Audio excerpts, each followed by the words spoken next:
Hello, നമുക്കിന്നൊരു സെൻറ്റാങ്കിൾ art വരച്ച് കളയാം. 2-3 ദിവസമായിട്ട് പെയിൻറ്റിങ്ങിൻ്റെ പുറകെ നടന്ന് സെൻറ്റാങ്കിൾ ആർട്ട് നമ്മൾ മറന്നോ, ഇനി സെൻറ്റാങ്കിൾ ആർട്ട് ചെയ്യില്ലേ എന്നൊക്കെയാണ് പലരും എനിക്ക് ഇൻസ്റ്റയിൽ മെസ്സേജ്. അപ്പോൾ ഒരു സെൻറ്റാങ്കിൾ ആർട്ട് അവർക്ക് വേണ്ടി ചെയ്ത് കളഞ്ഞേക്കാമെന്ന് വിചാരിച്ച് ഞാൻ വരക്കായിരുന്നപ്പോഴത്തേക്കും റോസമ്മയും എന്താടി നീ വരക്കണേന്നൊക്കെ ചോദിച്ചിട്ട് പോയിട്ടുണ്ടായിരുന്നു.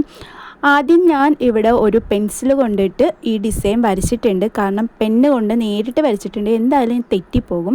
ഞാൻ ഈ വീഡിയോയിൽ കാണിക്കുന്ന പോലെ സ്ട്രെയിറ്റ് ആയിട്ടുള്ള ഒരു വരയല്ല നമ്മൾ വരയ്ക്കുന്നത്, ഒരു വളവും തിരിവും ഒക്കെയുള്ളൊരു ഡിസൈനാണ് ഞാനിവിടെ വരയ്ക്കുന്നത്. അത് നമ്മൾ ഫുൾ പേജിൽ ഫുള്ളായിട്ട് വരച്ചു കൊടുക്കണം.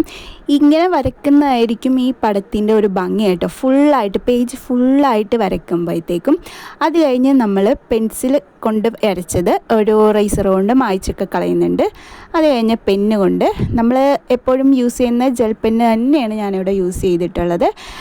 ആ പെന്ന് കൊണ്ട് ഇത് ദീർഘമെന്നോ എസ് എന്നല്ല സി എന്നോ ഒക്കെ വേണമെങ്കിൽ നിങ്ങൾക്ക് പറയാം. ഇങ്ങനെ ചരിച്ച് വെക്കാം.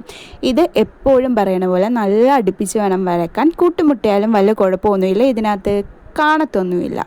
അങ്ങനെ വരച്ച് ഞാനിത് 2 ദിവസം കൊണ്ടാണ് വരച്ച് തീർന്നത് സത്യത്തിൽ. കാരണം ക്ലാസ്സിലൊക്കെ പോകണം, പിന്നെ വീട്ടിലും അല്ലറ ചില്ലറ പണിയൊക്കെ കഴിഞ്ഞ് ഫ്രീ കിട്ടുന്ന ടൈമിനാണ് ഞാനിത് വരക്കണത്.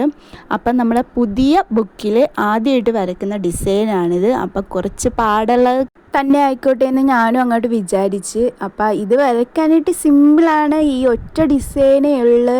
എന്നാലും നമുക്ക് കുറച്ചുകൂടെ ടൈമൊക്കെ എടുക്കും കേട്ടോ. അപ്പോൾ ഇതാണ് നമ്മൾ ലാസ്റ്റ് ലുക്ക്.